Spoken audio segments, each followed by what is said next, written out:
12 তারিখ বৃহস্পতিবার এসএসসি অফিসে সকলে মিলে আসুন, যোগ্যরা সকলে মিলে ঝাঁপিয়ে পড়ুন। আমাদের মূল লড়াই কোর্টে, আইনি লড়াই সব থেকে গুরুত্বপূর্ণ, সেটা আমরাও জানি, কিন্তু আইনি লড়াইয়ের পাশাপাশি আমাদের রাস্তার আন্দোলনটাও ভীষণভাবে জরুরি, কারণ রাস্তার আন্দোলন এবং আইনি লড়াই একসাথে পারে যোগ্যদের জন্য সুবিচার এনে দিতে।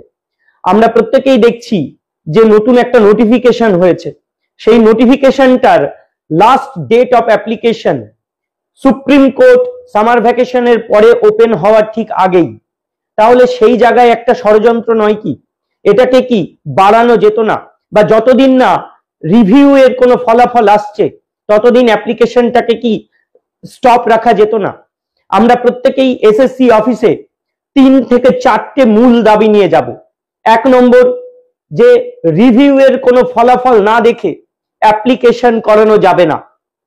আনটেন্টেড সার্টিফাইড লিস্ট, যেটা 15,403 জন সুপ্রিম কোর্টের রায়ে টেন্টেড না হওয়ার কারণে স্কুলে ফিরতে পেরেছে 31শে ডিসেম্বর অবধি, সেই সার্টিফিকেশন আনটেন্টেড লিস্টের দরকার।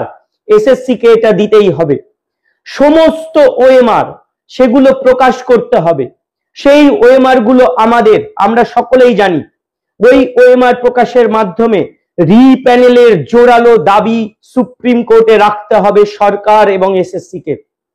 এবং সর্বোপরি রিভিউ এর মাধ্যমেই যারা যোগ্য চাকরিহারা তাদের পুনর্বহালের বন্দোবস্ত করতে হবে রাজ্য সরকার এবং এসএসসি কে। এই দাবিগুলো নিয়ে আপনারা সকলে আসুন এসএসসি অফিসে আগামীকাল 12 তারিখ বৃহস্পতিবার 12টা থেকে করুণাময়ী বাস স্ট্যান্ডের ওখান থেকে আমাদের মিছিল শুরু হবে এসএসসির উদ্দেশ্যে, এবং সেখানেই অবস্থান।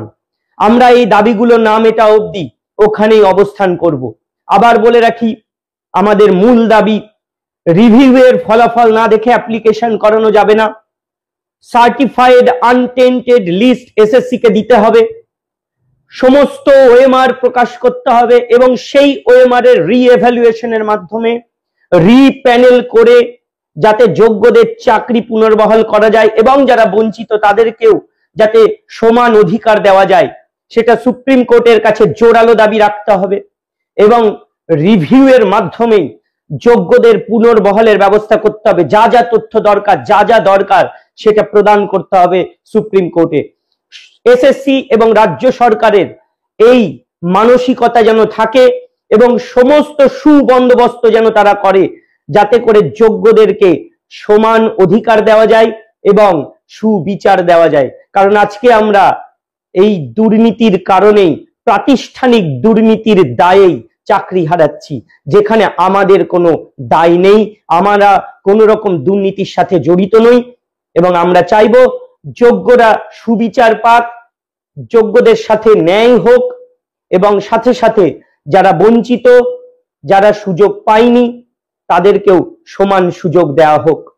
আমরা সমস্ত দাবি নিয়ে সকলে মিলে আগামীকাল 12 তারিখ বৃহস্পতিবার এসএসসি অফিসে যাব। সকলে আসুন, সুযোগ খুব কমই পাবেন এরকম ভাবে যাওয়ার। একসাথে না থাকলে হার নিশ্চিত।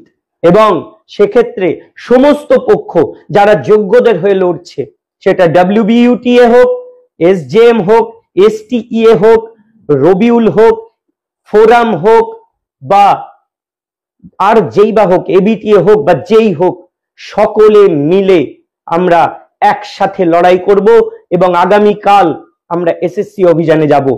এবং পরবর্তীতে যে যোগ্যর যে দল যে কোনো জায়গায় অভিযান করবে, সকলে মিলে একসাথে আমরা এগোবো।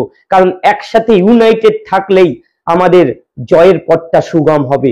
এবং দাবিগুলোর সাথে সহমত রেখে আমরা এই আন্দোলনে অগ্রসর হব।